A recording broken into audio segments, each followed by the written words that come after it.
আজ আমরা ডিকোড করতে যাচ্ছি রাস্তার সেই দৃশ্যমান কোড বা সড়কের ভাষাকে।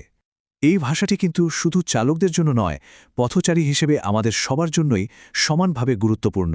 আজকের এই পুরো আয়োজনটিকে আমরা মূলত 4টি ধাপে সাজিয়েছি। কিন্তু ট্রাফিক সাইন বা রোড সাইন প্রধানত কয় ধরনের হতে পারে? মজার ব্যাপার হল, রাস্তায় এত শত শত সাইন থাকলেও এগুলোকে মূলত মাত্র 3টি প্রধান ভাগে ভাগ করা যায়। প্রথমটি হল বাধ্যতামূলক সাইন, দ্বিতীয়টি সতর্কতামূলক সাইন এবং তৃতীয়টি তথ্যমূলক সাইন। রাস্তায় আপনি যত সাইনই দেখুন না কেন, তা এই 3টি মৌলিক গ্রুপের কোনো না কোনোটির মধ্যে পড়বেই। এই 3-এর নিয়ম বা রুল অফ 3টা মনে রাখলে পুরো বিষয়টা বোঝা কিন্তু একদম সহজ হয়ে যায়। রাস্তায় দেখা এই সাইনগুলোর আকার কিন্তু মোটেই র্যান্ডম বা এলোমেলো নয়। এগুলোর পেছনে একটা দারুণ জ্যামিতিক ভাষা কাজ করে। খেয়াল করলে দেখবেন এখানে মূলত 3 ধরনের শেপ বা আকার আছে: বৃত্তাকার, ত্রিভুজাকার আর আয়তক্ষেত্রাকার। এই 3টি শেপই হলো পুরো ট্রাফিক সাইন সিস্টেমের একদম বেসিক ভিত্তি। এখন প্রশ্ন হলো, কোন শেপ দিয়ে আসলে কি বোঝায়? খুব সিম্পল। বৃত্তাকার মানেই হলো বাধ্যতামূলক, অর্থাৎ যা আপনাকে করতেই হবে বা যা করা একদম নিষেধ। অন্যদিকে ত্রিভুজাকার সাইনগুলো হলো অ্যালার্ট বা সতর্কতামূলক। সামনে কোনো স্পিড ব্রেকার বা বাঁক আছে কিনা সেটা এরা আগে থেকেই জানিয়ে দেয়। আর আয়তক্ষেত্রাকার সাইন, এগুলো মূলত তথ্যমূলক। রাস্তা, গন্তব্য বা দিক সম্পর্কে দরকারি ইনফরমেশন দেওয়াই এদের কাজ। এবার আসা যাক আমাদের দ্বিতীয় টপিকে, রঙের অর্থ এবং এর ব্যবহার। লাল, নীল আর সবুজ। শেপ দেখে তো বুঝলাম সাইনের ধরন কি, কিন্তু কালার বা রং কিন্তু আমাদের একদম স্পেসিফিক কমান্ড দেয়।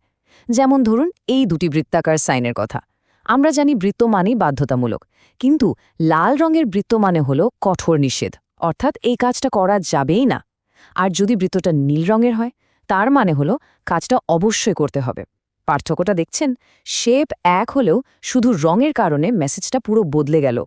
আয়তক্ষেত্রাকার সাইনের ক্ষেত্রেও এই কালার কোডিংয়ের ব্যাপারটা দারুণ কাজ করে। একটা সাধারণ নীল আয়তক্ষেত্র মানে হলো জাস্ট বেসিক কোনো ইনফরমেশন, কিন্তু এটা যদি সবুজ রঙের হয় তবে কনফার্ম থাকতে পারেন যে আপনি কোনো জাতীয় মহাসড়ক বা ন্যাশনাল হাইওয়েতে আছেন। আর যদি দেখেন কালো বর্ডার দেওয়া সাদা আয়তক্ষেত্র, তার মানে হলো এটা মহাসড়ক ছাড়া অন্য কোনো সাধারণ রাস্তার দিক নির্দেশনা দিচ্ছে। মানে শুধু রং দেখেই বুঝে ফেলা সম্ভব আপনি কোন ধরনের রাস্তায় ড্রাইভ করছেন। আর আসি আমাদের তৃতীয় ধাপে, গুরুত্বপূর্ণ নিষেধাজ্ঞামূলক সাইন।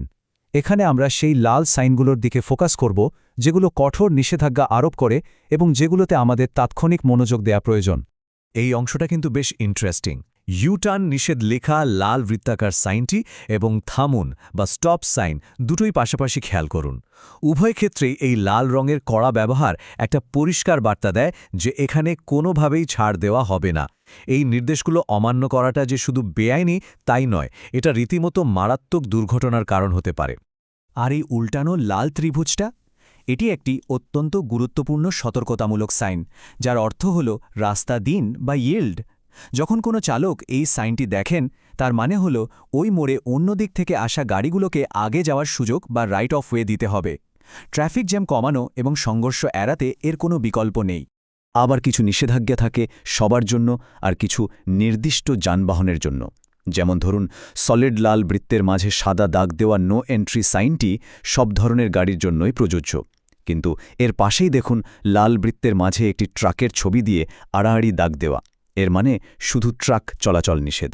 বুঝতে পারছেন রাস্তার ভাষা কতটা নির্দিষ্ট হতে পারে? রাস্তার এই ভাষা শুধুমাত্র কে যাবে আর কে যাবে না তাই ঠিক করে দেয় না, রাস্তার ধারণ ক্ষমতার মতো জটিল ফিজিক্যাল বিষয়গুলো নিমেষেই বুঝিয়ে দেয়। যেমন একদিকে রয়েছে মোটরযান চলাচল নিষেধ সাইন, যা গাড়ি ও মোটরসাইকেল উভয়কেই আটকে দিচ্ছে। আবার অন্যদিকে রয়েছে 17 টনের বেশি ওজনের গাড়ি চলাচল নিষেধ, যা সরাসরি বড় যানবাহনের ওজনকে টার্গেট করছে। প্রকৌশলগত দিক থেকে এই নিয়ম কানুনগুলো কতটা নিখুঁত হতে পারে তা একবার ভাবুন। এই 4 টনের বেশি অ্যাক্সেল ওজনের মোটরযান চলাচল নিষেধ সাইনটি তার সবচেয়ে বড় প্রমাণ। একটি ব্রিজ বা রাস্তার কাঠামো কতটুকু অ্যাক্সেল লোড নিতে পারবে তা আগে থেকে হিসেব করা থাকে, আর এই সাইনটি ঠিক সেই সূক্ষ্ম প্রকৌশলগত বিষয়টাই নিশ্চিত করে। এবার আমরা চলে এসেছি আমাদের শেষ পর্বে, ট্রাফিক সিগন্যাল ও লাইট। এতক্ষণ তো স্থির সাইনগুলো নিয়ে কথা হলো, চলুন এবার রাস্তার গতিশীল বা ডাইনামিক কথোপকথন নিয়ে আলোচনা করা যাক। রাস্তার ভাষা কিন্তু শুধু স্থির ছবির মধ্যেই সীমাবদ্ধ নেই। রাস্তাকে সচল রাখতে ট্রাফিক সিগন্যালেরও দারুণ ভূমিকা রয়েছে। আর এই সিগন্যালও মূলত ওই ৩ প্রকার: বাহুর সংকেত, যে ট্রাফিক পুলিশ হাত দিয়ে দেন; আলোর সংকেত, যে ট্রাফিক লাইট থেকে আসে; এবং শব্দ সংকেত, যা বাঁশি বা হর্নের মাধ্যমে দেওয়া হয়। সেই ৩-এর নিয়ম, যা মনে রাখলে আর ভোলার কোনো চান্স নেই। আর এই ট্রাফিক লাইটের চক্র বা সিকোয়েন্সটা তো আমাদের সবারই পরিচিত, তাই না? লাল মানে থামুন, লাইনের পেছনে একদম দাঁড়িয়ে পড়া; সবুজ মানে নিরাপদে সামনে অগ্রসর হওয়া; আর হলুদ মানে হলো থামার জন্য প্রস্তুতি নেয়া, কারণ এরপরই আবার লালবাতি জ্বলবে। এই সিম্পল কিন্তু কার্যকরী চক্রটায় সারা বিশ্বের ট্রাফিক নিয়ন্ত্রণের মূল চাবিকাঠি। তাহলে আজকের এই পুরো আলোচনার পর নিজেকে একটা প্রশ্ন করুন, রাস্তার এই দৃশ্যমান ভাষায় আমরা আসলে কতটা সাবলীল? এই সাইনগুলো কিন্তু নিছক কিছু ছবি বা রঙের ছটা নয়, এগুলো একটা পূর্ণাঙ্গ ভাষা যা আমাদের প্রতিটি পদক্ষেপে দিক নির্দেশনা দেয়। এই ভাষার সঠিক অর্থ জানা এবং তা মেনে চলা শুধু আইনের প্রতি শ্রদ্ধাশীল হওয়াই বোঝায় না, বরং এটি আক্ষরিক অর্থেই আমাদের সবার জীবন বাঁচায়। আশা করি আজকের এই বিশ্লেষণটি সড়কের ভাষাকে আরও সহজভাবে পড়তে আপনাদের সাহায্য করবে। আর হ্যাঁ, আজকের এই চমৎকার তথ্যগুলোর উৎস কিন্তু বেশ শক্ত। তথ্যগুলো নেওয়া হয়েছে জনশক্তি কর্মসংস্থান ও প্রশিক্ষণ ব্যুরো বা BMET এর অধীনে পরিচালিত বান্দরবান কারিগরি প্রশিক্ষণ কেন্দ্রের মোটর ড্রাইভিং কোর্সের কারিকুলাম থেকে, যা প্রস্তুত করেছেন তানভীর আলম। এতক্ষণ সাথে থাকার জন্য অসংখ্য ধন্যবাদ। Thanks for watching. Subscribe for more.